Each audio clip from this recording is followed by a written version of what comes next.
po, Luzon, Visayas at Mindanao. 2 tulog na lang at muling maghaharap sa boxing ring sina pambansang kamao Manny Pacquiao at Desert Storm Timothy Bradley Jr.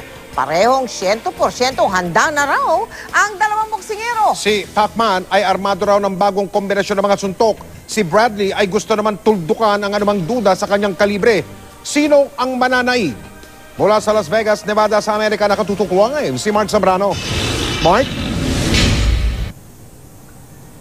Mike, habang papalapit na nga ang araw ng laban ni pambansang kamao Manny Pacquiao at ni Timothy Desert Storm Bradley dito sa Las Vegas, Nevada, tila nadaragdagan ng mga bagong elemento ang storya ng dalawang boksingero.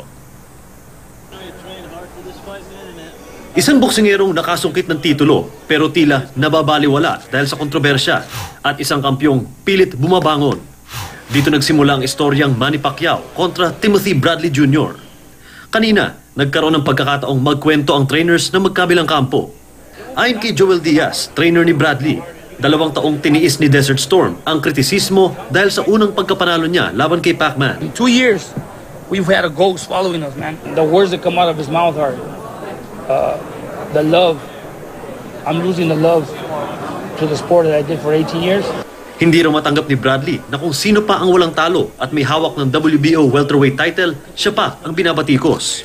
Pero ayon kay Coach Freddie Roach, kung talagang handa si Bradley, ay hindi na siya dapat magbitiw ng mga mapanirang salita. Sa unang pagkakataon daw, kinakitaan ni Roach ng kakaibang apoy sa mata ng alagang si Manny Pacquiao. He told me one day, he says, when I heard him, this is the combination I'm going to finish him with. And he's never said that before. I don't think he's going to have as much compassion in this fight as he has in some in the past. We want the best Manny Pacquiao to come.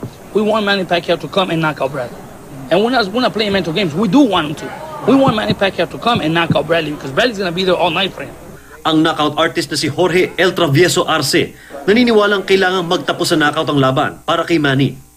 I think Pacquiao is motivator, you know. Pacquiao is too fast, he's very strong. I think Pacquiao knock him out. Decision, Bradley.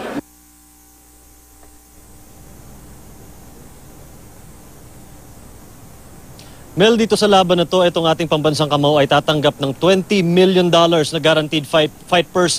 Ayan ay mas mababa doon sa $26 million fight purse na kanyang natanggap doon sa una nilang paglaban. Nakalaban niya dito si Timothy Bradley. Samantalang ito namang si Desert Storm ay tatanggap ng $6 million. $1 million more doon sa natanggap niya nung una nilang laban. Hiwalay pa dyan, Mike, yung matatanggap nila from the pay-per-view sales ng kanilang laban.